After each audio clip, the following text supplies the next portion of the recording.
Assalamualaikum warahmatullahi wabarakatuh. Pada video kali ini saya akan menjelaskan materi yaitu sistem operasi. Sebelum memulai materi, saya akan memperkenalkan diri terlebih dahulu. Perkenalkan, nama saya Muhammad Rifki Setiawan Asdar dengan NIM 105721112923 dari kelas M23C, Program Studi Manajemen, Fakultas Ekonomi dan Bisnis, Universitas Muhammadiyah Makassar.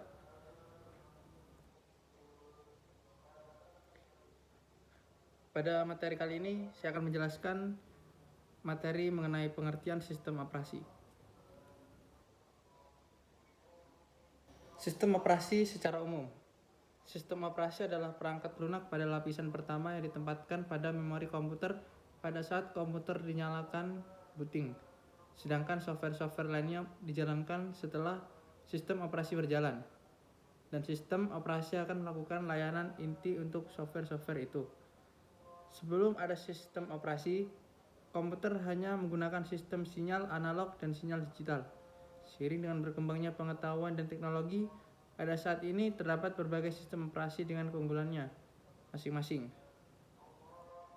Sistem operasi mempunyai penjadwalan yang sistematis, mencakup perhitungan penggunaan memori, pemrosesan data, penyimpanan data, dan sumber daya lainnya.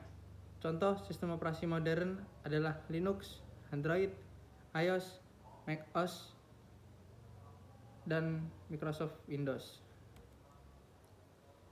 Selanjutnya, selain pengertian sistem operasi secara umum, sistem operasi menurut para ahli yaitu sebagai berikut. Yang pertama, menurut Lim Rushamsi, sistem operasi adalah perangkat lunak atau software yang dapat melakukan tugas mengontrol dan mengatur perangkat keras sekaligus operasi dalam sistem lainnya dan juga bisa untuk menjalankan program aplikasi. Yang kedua, menurut McLeod atau Pearson, sistem operasi adalah program-program komputer yang mengatur sumber daya perangkat keras dan perangkat lunak komputer kita. Yang ketiga, menurut Ferry Indayuda, sistem operasi adalah sebuah sistem yang dibutuhkan agar dapat menjalankan sebuah aplikasi atau semua aplikasi, program atau software yang ada di komputer. Dan nomor 4, menurut M. Suyanto, sistem operasi adalah suatu sistem yang terdiri atas beberapa komponen perangkat lunak atau software yang memiliki fungsi untuk mengontrol seluruh aktivitas yang sudah dilakukan komputer. Selanjutnya, materi fungsi sistem operasi. Sistem operasi mempunyai peran penting di dalam suatu sistem komputer. Berikut akan saya jelaskan 5 fungsi sistem operasi. Yang pertama, manajemen sumber daya komputer. Sistem operasi dapat mengatur waktu sebuah aplikasi yang dijalankan, membagi penggunaan CPU saat aplikasi berjalan bersamaan, memberi akses pada disk, dan lain sebagainya. Yang kedua, berperan sebagai aplikasi dasar sebuah perangkat. Sistem operasi merupakan dasar dari pembentukan program yang ada pada sebuah perangkat. Bisa dikatakan ini merupakan bagian vital yang mengatur semua hal yang dibutuhkan untuk menjalankan fungsi sebuah perangkat. Yang ketiga, menghubungkan hardware. Sistem operasi berperan dalam mengkoordinasikan semua perangkat yang saling terhubung pada gadget dalam waktu yang bersamaan, seperti penyimpanan internal, mouse, speaker, dan CPU.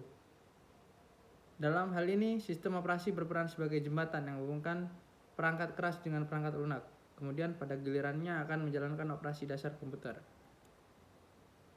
Yang keempat, mengoptimalkan fungsi sebuah perangkat. Sistem operasi mampu mengoptimalkan kinerja dari sebuah perangkat keras maupun lunak. Sistem tersebut mengatur serta mengendalikan hubungan antara perangkat keras dan lunak agar bisa saling bekerja sama dengan baik. Yang kelima, mengatur sistem kerja perangkat. Sistem operasi mengatur serta mengontrol semua fungsi perangkat keras yang digunakan, mulai dari CPU, hard disk, memori, dan lain sebagainya. Tentunya dengan adanya sistem operasi, seluruh perangkat bisa saling bersinergi dan membentuk kesatuan untuk memaksimalkan fungsi sebuah perangkat. Selanjutnya, materi jenis sistem operasi komputer. Jenis sistem operasi komputer. Ada beberapa jenis sistem komputer yang cukup terkenal. Nah, berikut ini akan saya jelaskan beberapa jenis-jenis sistem operasi yang dijalankan di komputer. Yang pertama, sistem operasi standalone.